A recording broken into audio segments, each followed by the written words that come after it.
All right, here we are for match number 4. We are playing one final round against Kane Jitan. And we have a pretty good hand. We actually have, ramp into an actual creature that attacks for reasonable amounts of damage. So we are not going to mulligan. We actually even like cast like a smiter, or like I guess we cast our Warmonk like turn 10 one of those matches. Ooh, Ajani. All right, Hallowed Fountain. So I'm guessing our opponent is probably some sort of blue-white red control deck or whatever. Maybe just blue-white control.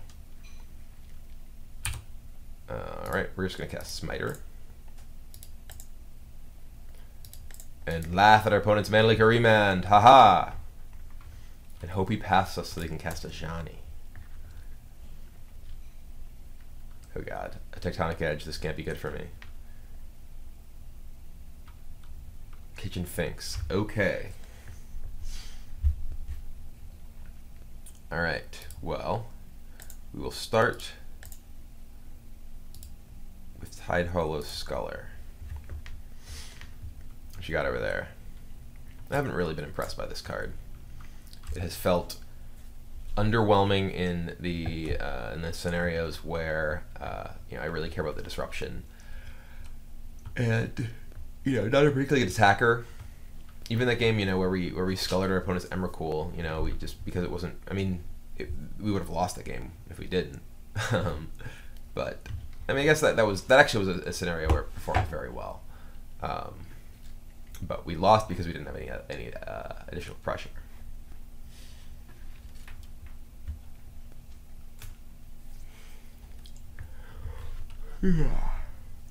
Certainly can't afford to play like main deck Sin Collector or anything.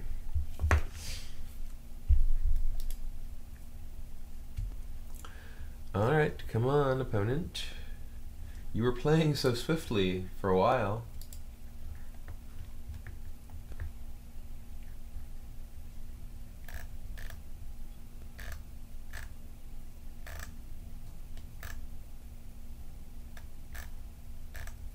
Come on.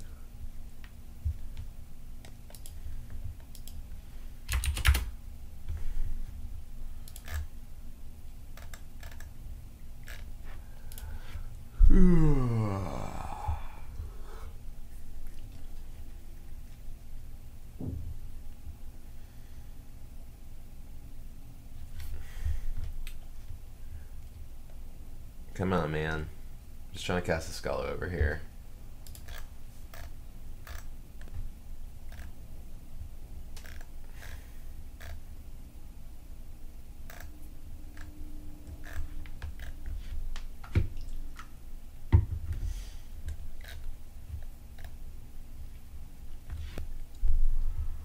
Gonna fall asleep before this resolves.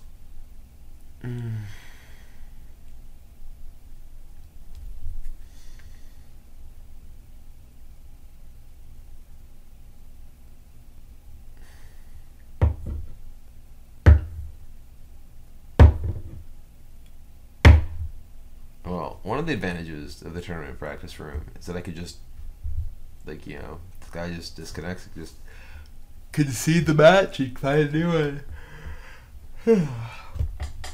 without worrying about my tickets, which is also half the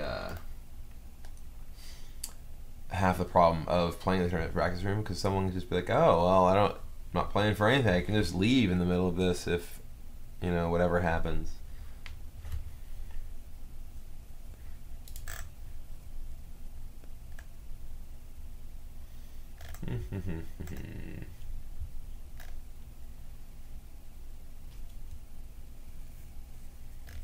Aha! It resolved.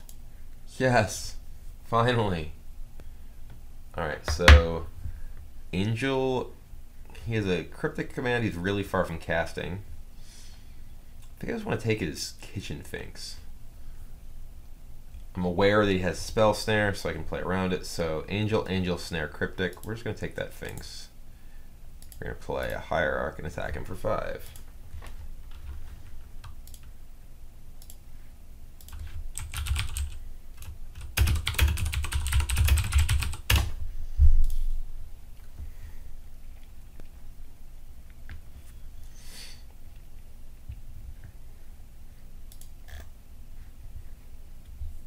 gonna play, draw and play Mystic Gate this turn.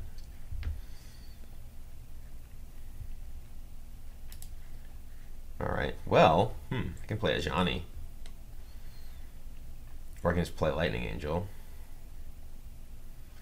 Kinda wanna play a Ajani.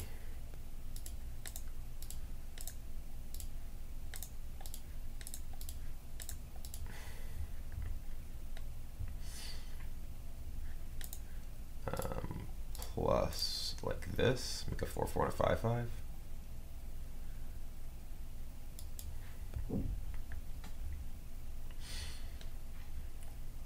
Attack you for 9.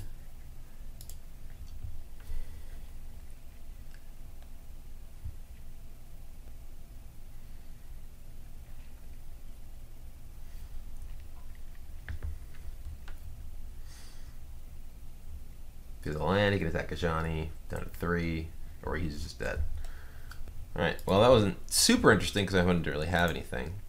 So sideboard-wise here, my sideboard, you know, here, like if StarCityGames were Sin Collector, I'd actually like Sin Collector in this matchup. So maybe this should just be Sin Collector. But sideboard-wise, I think Abrupt Decay is probably pretty bad. I think Counter Squalls are probably pretty good. I think Terminate is probably fairly marginal. Doran, I think I actually want to take Doran out. If my opponent has Wall of Omens, Doran is truly horrible. So, Bant Charm is great against Kitchen Finks. Terminate, I think, is worth having against Angels. So, and it almost certainly, you know, certainly my opponent has Colin in his deck, which gives you some value from Terminate as well. So, let's go ahead and submit. Alright, this hand is painful. I'm not going to mulligan. Probably should mulligan. I actually don't have a creature. I have mana. If I draw any creature, my hand's great. That's not a creature. Ooh, it's a Thicket, though. Alright, we're going to open with Bird. Both because we can play Hierarch and attack over something like a Wall of Omens here. Ooh, an Ajani.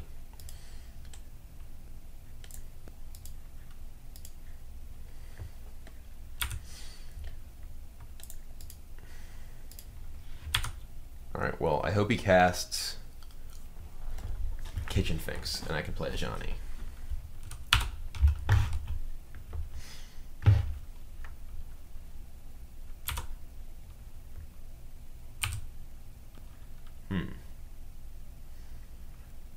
I'm just going to keep attacking.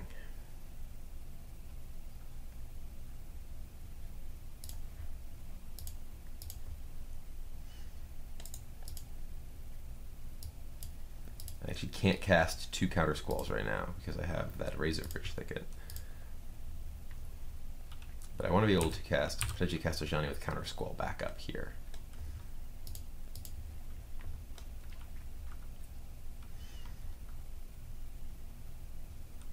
I do Terminate for Angel if he tries to like ambush me with Angel. What is this? Kitchen Finks. Okay.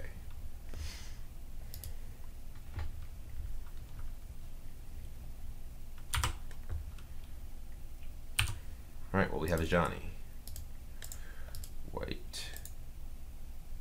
Green. 1. 2. 3.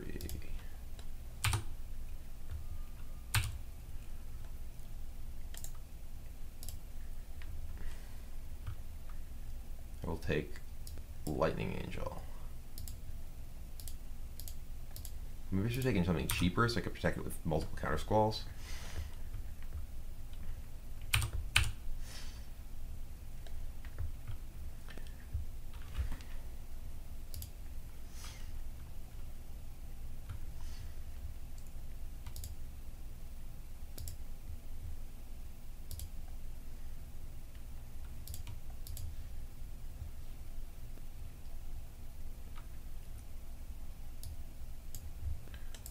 White, blue, red.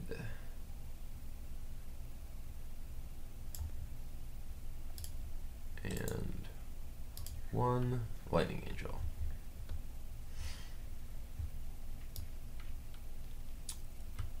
Okay, so you're gonna try and Cryptic.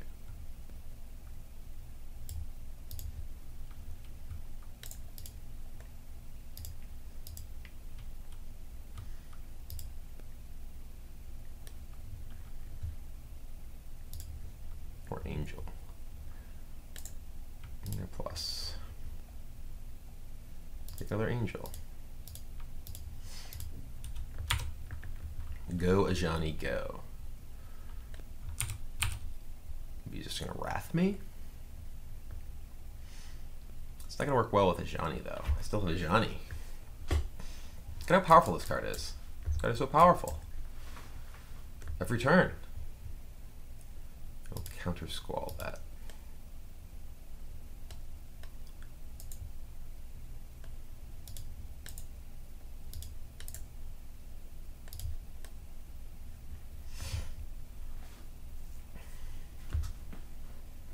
Maybe I should have.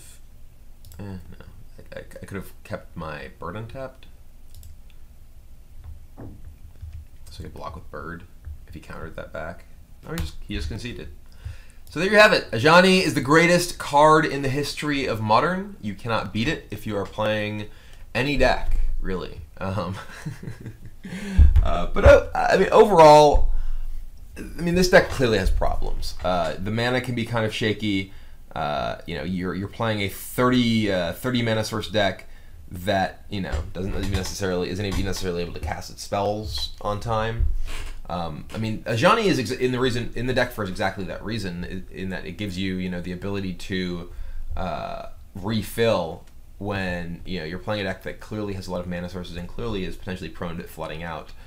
But you know, I mean, we had some problems just drawing the right mix of stuff because we had, you know, removal spells when we needed threats, and then we had, you know, exactly the same thing against Scapeshift. So, you know, overall, I think this deck is the sort of thing that is totally reasonable to play if you're, you know, playing in your local Modern event. I don't think it's the sort of thing that I would really want to play if I were going to a Grand Prix, or if you know, I'm playing in a PTQ and I really want to qualify.